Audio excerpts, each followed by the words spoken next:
This is the Ticats Audio Network.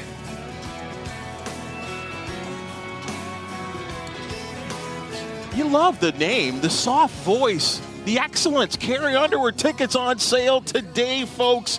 Big Grey Cup celebration Friday night, not the halftime show. That's coming. The least who's going to be performing. Andy and I will present at halftime. Big special announcement. Folks, you are listening to Tiger-Cats Pregame presented by Greenworks. Whether on offense or defense, Greenworks Tools has got you and your lawn covered. Tackle any chore like the professionals with our full lineup of tools at greenworkstools.com. It's now time for Pregame Salutations presented by Niagara Falls Tourism.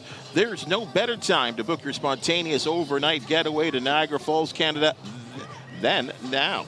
Find it all at NiagaraFallsTourism.com. The autumn and winter seasons are brimming with excitement in the falls. Let's bring in our main man. Like I said, he tells it like it is, and we always look forward to his expertise, his opinions, and his takes on the Hamilton Tiger-Cats, and certainly their opinions. Andy Fantuz and I, along with Bubba O'Neill, as always, of course, folks. But let's bring in the coach, John Sullivan. It's always a pleasure, their coach, and I'm going to throw this to you, and I know we love having fun with the phrase must win.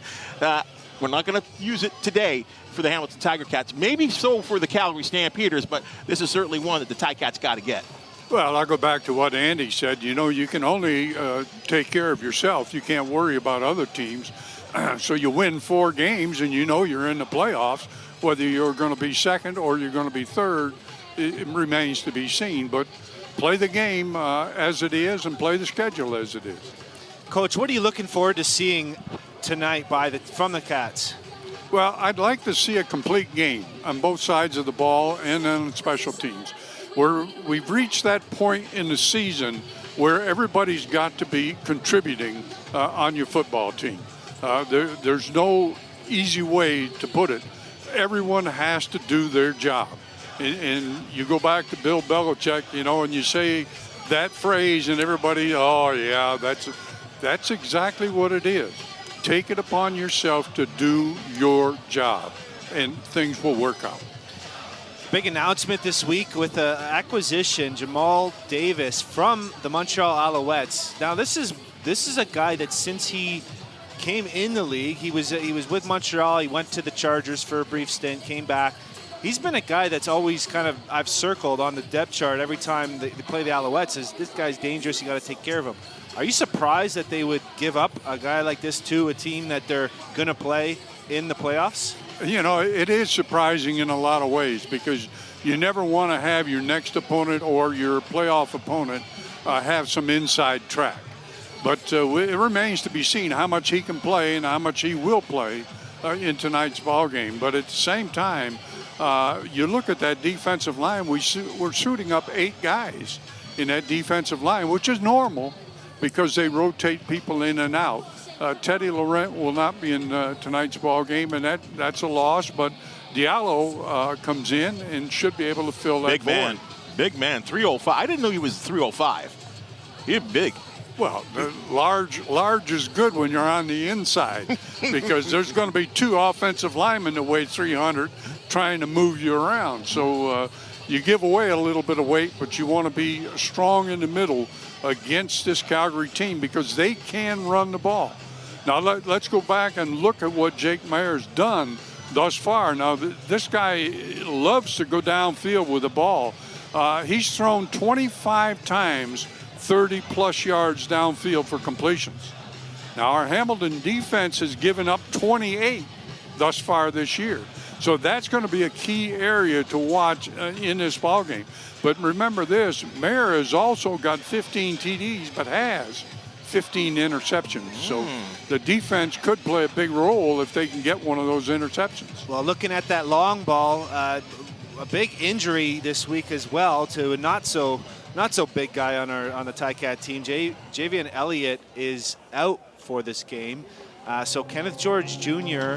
will move from his normal boundary corner position to boundary halfback, and Will Sutherland comes in at boundary corner.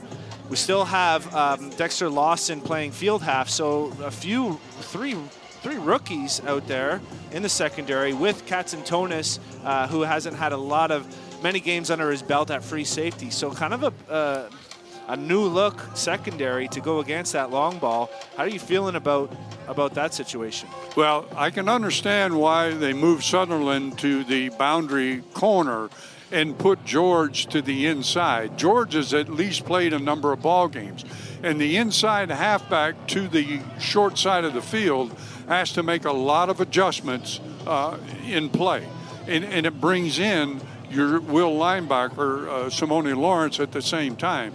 But the corner itself, Sunderland can play the corner and be more secure in what he's doing and allow George to make the decisions as the halfback. So a little bit easier for somebody with less practice experience to kind of jump in at the corner position versus the halfback position. Yeah, absolutely. And you know, when you had Delvin Breaux, you didn't have any problems at that corner. Let's hope that Sunderland holds up in this ball game. Like we said, you know, Mayer really likes to wing the ball. And let's not forget here, Leonard on the other corner. He was a terror in Calgary the last time these two teams met. 2 interceptions, returning 1 for a touchdown. So I'm sure Jake will be very, very aware of where he's lining up. Yeah, and I, you know, again, that secondary, we're only lining up 6 guys back there. When you look at Calgary, Calgary's got 8 defensive backs in the ball game. So these 6 guys are going to play a key role if Hamilton's going to win this game. And Kenneth George Jr. will likely have to fill more in the running game, meaning come up and make more tackles. So we'll see how he can do at that, because we haven't really got a good look at that so far this season. What about this offense? I know you were looking into the balance attack of the Ticats. Can you just kind of, what have you seen, kind of an overview of the season so far? Well, we look back at the Hamilton offense and their keys for success, and their 3 big wins for Hamilton with Powell at quarterback. That was BC, Ottawa, and Winnipeg. BC on the road, which was very difficult. Ottawa to clinch that series against Ottawa, and Winnipeg at home. Powell passed an average 27 times per game for 784 yards, 5 TDs against 1 intercept. And also in those 3 big games, Butler ran for an average 19 times for 235 yards and 2 TDs. So that's the balance that Hamilton's looking for. And you look at the wins against those teams, the balance made the difference, in my opinion. So how do you start the game against Calgary? You want to end up around that 20 touch mark for the running backs. You want to end up 25, 30 pass attempts. But how do you start the game off so that you can control the balance of the play calling? Well, the first thing you've got to think about as a coaching staff is we have on first down production. We've got to be better than 5.5 average on first down. We've got to get into a situation where we're 7 yards on first down and allow us that second down and 3 where our playbook is wide open. So whether you run or pass, you're looking for more than 5 yards on your first down play. So the offensive line is the same as last week, which is nice for some continuity, and did it, you know, looking to improve from the amount of QB pressure that the Argonauts got on Taylor Powell last week, going against a Stamps team that at the start of the year they were just getting sacks every which way, and they've been a bit cold as of late. But you cannot sleep on the Stampeder team. You got the likes of Julian Hauser and Mike Rose out there. You know, how do you see that the offensive line kind of learning from last week, and what adjustments do they make coming against Calgary? Well, you mentioned Calgary. In their first 10 games, they averaged 3 sacks per game. In their last 4 games, they have a total of only 3 sacks. So really what it's going to come down to is Murray and Riley, the tackles for Hamilton, have to be able to handle the 2 guys you mentioned, Hauser and Rose. Rose has got 8 sacks already this year. So a lot of the play up front, if you're going to get Powell to go downfield with the ball, is going to depend upon your 2 offensive tackles handling those 2 good rush ends. So far this season, the Cats have been losing the field position battle nearly every game, but yet they still tend to get a lot of explosive returns from Tyreek McAllister. What is going on there? What's the secret to kind of turn that around going down the stretch for the final 4 games? Well, when you look at it, in 12 games, McAllister has 1,843 yards in combined offense and kick returns. So that's good on him. Special teams coverage in this game, Andy, will be key. This Tommy Lee Lewis for Calgary is very dangerous. He's already got 4 punt returns of 30-plus yards. And their punter, Cody Grace, has placed 9 punts inside that 10-yard line. So the field position play, as you're talking about, could back the Cats up a great deal if they don't do a good job of freeing McAllister.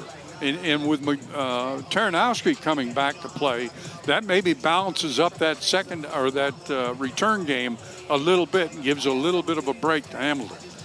Well, you talked about the cover, the special teams cover teams, and you have a matchup you don't normally talk about, but it is worth mentioning. The top 2 leaders in special teams tackles are in this game tonight. Of course, Carthel Flowers-Lloyd for Hamilton leads the entire league with 24-25, and Darius Williams for Calgary is in second at 19. So we'll kind of get to witness firsthand a matchup of the 2 best cover guys in the league, which is kind of cool. I'm sure as a coach to appreciate. Yeah, and what you've got to do on your special teams as you plan what you're doing is you may have a secondary blocker for the man that's coming downfield. I would not let their great return cover guy go free. If one guy can't handle him, I would have a secondary plan in which to block him, whether it comes from the opposite side of the field or your 2 guys in your cover, so that he doesn't know which guy is going to block him.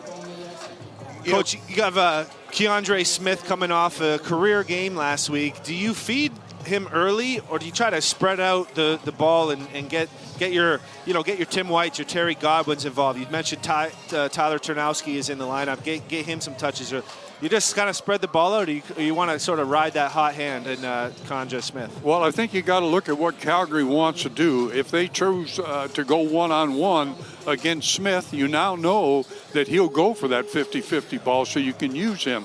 But he balances the formation, I think, with Goodwin on one side and Smith on the other. Now you look at White working in the middle of the field, per se, and don't forget Bayless. Bayless, to me, could be the sleeper in this ball game, because Calgary's going to look at White, number 1, and then they're going to look at Smith as to what he did last week. So who's going to watch Bayless? If it's the Sam linebacker, you got some good opportunities for linebacker against the slot. Maybe you get James Butler downfield too with something coming out of the backfield. Absolutely, and remember this: Butler in the run and pass game has got 1,243 yards already in the number of games that he's played. About 150 yards away from crossing that century 1,000 mark, which hasn't been done since a guy by the name of DeAndre Cobb in 2010. That's unbelievable to me. So let's see if they can feed him the beast as well, too. Hey, folks, the pleasure is always ours, Coach, here when you roll in with your pregame salutations. Coach Sal, always appreciate you and your tie, and hopefully you can tell us a little something. You got something to tell us here. Well, one more thing, Bubba. I saw you and Natalie kind of whispering back there. What are we talking about at this halftime for the Grey Cup? Have you got some insight that we should know? No. All I know, Coach, is I have this envelope. Andy has an envelope, and it says, please do not open until halftime. And all we do know is that it is something to do with whoever this halftime performance is. It's such a big deal at the Grey Cup. And ooh, this is exciting. I know. You had to remind me, Coach. Please, anyway. Yeah. Don't worry. I'll keep an eye on Bubba. Make sure he's not taking a peek in there. Hey, thanks for joining us there, Coach.